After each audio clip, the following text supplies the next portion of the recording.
উপলক্ষে গ্রন্থ কেন্দ্রকে ধন্যবাদ জানাই এই দিনটা পালন করার জন্য।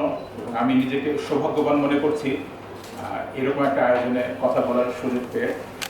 কিন্তু এখানে মূলধারা ৭১-এর মইদুল হাসান আছেন এবং আমার বিশ্বাস যে তার যে কাজটা মূলধারা ৭১ আমাদের ইতিহাসকে একটা বিপর্যয় থেকে রক্ষা করেছে। যে ধরনের তথ্য বিশ্লেষণ এবং আলোচনা স্মৃতিচারণ সেখানে আছে, সেটা মুক্তিযুদ্ধের ইতিহাসের এমন একটা বড় অংশকে সংরক্ষণ করা হয়েছে, যেটা তার ব্যক্তিগত আলাপচারিতা আমি শুনেছি যে পরবর্তীকালে বহুভাবে নষ্ট করার, সংরক্ষণ না করার এবং সেগুলোকে বিস্মৃতির অতলে ফেলে দেওয়ার একটা একদম সংগঠিত কিংবা একটা পরিকল্পিত চেষ্টাই ছিল।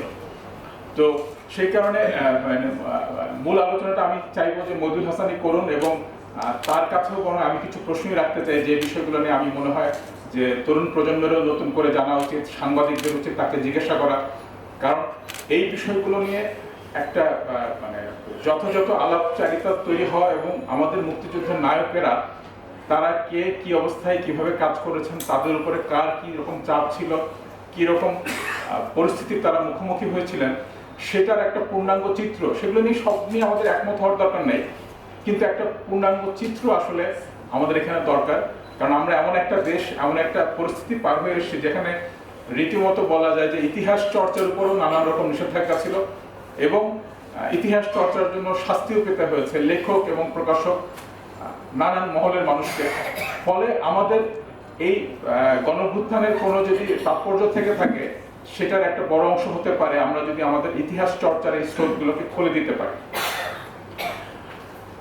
তাজউদ্দিন আহমেদকে নিয়ে আমার আগ্রহের একটা পুরনো জায়গা ছিল। অনেক বছর আগে আমি এনটিভিতে কিছু কাজ করতাম, কিছু প্রামাণ্যচিত্র নির্মাণের কাজ, কিছু তাদের অনুষ্ঠানের কাজ।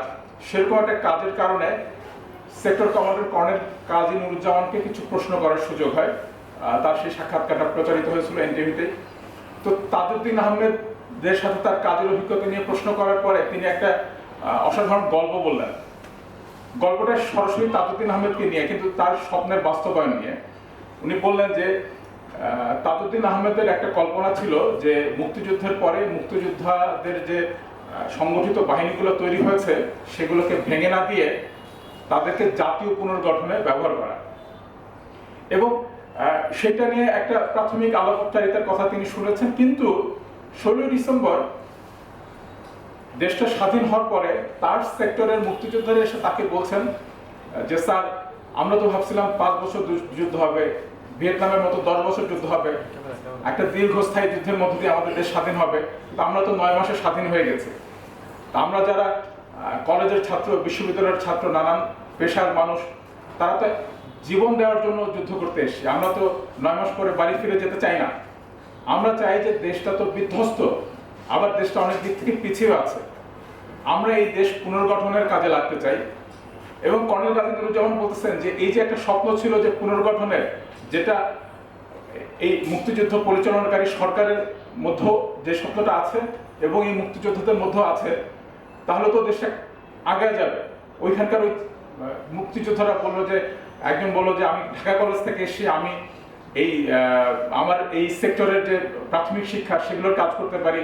বুয়েটের ছাত্র তারা বললো আমরা কালভার্ট, ব্রিজ এগুলো মেরামতের কাজ করতে পারি। আরেকজন বললেন যে আমরা আধুনিক কৃষির বিদ্যাটা কৃষকদের মধ্যে ছড়াতে পারি। মানে যে যেভাবে পারে এই মুক্তিযুদ্ধের কাজে যুক্ত হওয়া, দেশ পুনর্গঠনের কাজে যুক্ত হওয়া, মুক্তিযুদ্ধটাকে টেনে নিয়ে যাওয়া নতুন একটা পর্বে, যেটাকে বলা হয়েছে একটা জাতিগত একটা পুনর্নির্মাণ, পুনর্গঠন, সেই কাজটা করার জন্য সকলে উদ্গ্রীব ছিলেন। এবং তার ভাষ্য মতে যে কিছুদিন পরে প্রত্যেক মুক্তিযোদ্ধাকে একটা 50 রুপির নোট ধরায় দিয়ে বাড়ি পাঠিয়ে দেওয়া হলো। এবং এই যে জাতীয় পুনর্গঠন, সেইটার স্বপ্নটা আর বাস্তবায়িত হলো না, বরং মুক্তিযোদ্ধাদের যে একটা সমান্তরাল বাহিনী ছিল, যেটা বিস্তারিত একটা বিবরণ আমরা এই মূলধারা ৭১-এ পাই, কর্নেল কাজী নুরুজ্জামানের সেক্টর কমান্ডার ডায়েরির মধ্যে পাই।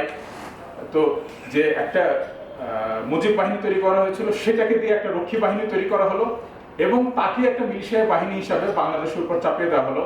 যে মুক্তিযোদ্ধা বাহিনীটাকে একটা জাতীয় পুনর্গঠনের কাজে ব্যবহার করার কথা ছিল বা সম্ভাবনা ছিল, তাদের একটা বড় অংশ তখন নানান রকম মানে তাদের মধ্যে যেহেতু একটা ক্ষোভ, একটা বিক্ষোভ তৈরি হয়েছিল, তার পরিণতিতে তারা আসলে নানা রকম গোপন রাজনীতি কিংবা ধ্বংসাত্মক রাজনীতি বা হতাশ হয়ে যাওয়া। কিন্তু কর্নেল কাজী নূরুজ্জামানের মত ছিল এই যে স্বপ্নটাকে আমরা যে বাস্তবায়ন করলাম না, তার সবচেয়ে বড় প্রতিফলন ছিল যে একটা জাতীয় হতাশা তৈরি হওয়া। যে একটা প্রবল আশাবাদ তৈরি হয়েছিল, তার বিপরীতে একটা প্রবল হতাশা আসলে সকলকে গ্রাস করলো। এই বিষয়টা যদি আমরা মনে রাখি, তাহলে তাজউদ্দিন আহমেদের অনন্যতা, সেই বিষয়টা বোঝা যাবে। আমার মনে হয় যে ওনার সবচেয়ে বিশিষ্ট দিক যেমন মুক্তিযুদ্ধ উনি প্রধান পরিচালনাকারী ব্যক্তি ছিলেন এবং সকলের মধ্যে একটা গ্রহণযোগ্যতা ছিল। আমি এটা বহুবার দেখে অবাক হয়েছি যে বাংলাদেশে আপনারা জানেন যে কিভাবে এক একটা রাজনৈতিক দল শত্রু তৈরি করে এবং পরস্পরের মধ্যে কোনো আলাপ আলোচনা সংলাপের কোনো সুযোগ থাকে না। সেরকম একটা জায়গাতে তাজউদ্দিন আহমেদ আওয়ামী লীগ করতেন, আওয়ামী লীগের দ্বিতীয় প্রধান নেতা ছিলেন, মুক্তিযুদ্ধের সময় প্রধানতম মানুষ ছিলেন। তার ব্যাপারে সকল মহলের মধ্যে যে একটা গ্রহণযোগ্যতা ছিল, সেটা যেমন মুক্তিযুদ্ধের প্রধান পরিচালনাকারী ব্যক্তি হিসেবে তাকে শীর্ষে এবং কেন্দ্রে রাখতে পেরেছে। একই সাথে মুক্তিযুদ্ধের পরবর্তী সময় আপনারা খেয়াল করেন যে বদরুদ্দীন নগর একদম ভিন্ন রাজনৈতিক শিবিরের মানুষ, তাকে যদি তাজউদ্দিন আহমেদকে জিজ্ঞেস করা যায়, অকুণ্ঠ শ্রদ্ধে আপনারা পাবেন। তার হয়তো বহু মতের সাথে মিলবে না, রাজনৈতিক দর্শনে মিলবে না, কিন্তু ব্যক্তি হিসেবে তার সততা এবং তার দেশপ্রেম, এইটা বদরুদ্দীন নগরের কাছে প্রশ্নাতীত। আমরা যদি তার ঘোরতর বিরোধী ছিল আওয়ামী লীগের একটা রাজনৈতিক দল, আব্দুল হক সাহেব ছিলেন তার নেতা। তো ইপিসিপিএমএল বলে পূর্ব পাকিস্তানের একটা বিরাট কমিউনিস্ট পার্টি তাদের ছিল। তার আব্দুল হকের ঘনিষ্ঠ মানুষ ডক্টর করিম, তার কথা আমি আবার শারমিন আপার স্মৃতিচারণার মধ্যে পেয়েছি। করিম সাহেব কিন্তু ঘোরতরভাবে আওয়ামী লীগ বিরোধী একজন মানুষ ছিলেন, কিন্তু তার ব্যক্তিগত স্মৃতিচারণায় জেলখানার জীবনের অংশে কিংবা তার পরবর্তী অংশগুলোতে যে মানুষটার প্রতি সবচেয়ে বেশি শ্রদ্ধা আপনারা পাবেন, সেটা ছিলেন তাজউদ্দিন। মানে আমি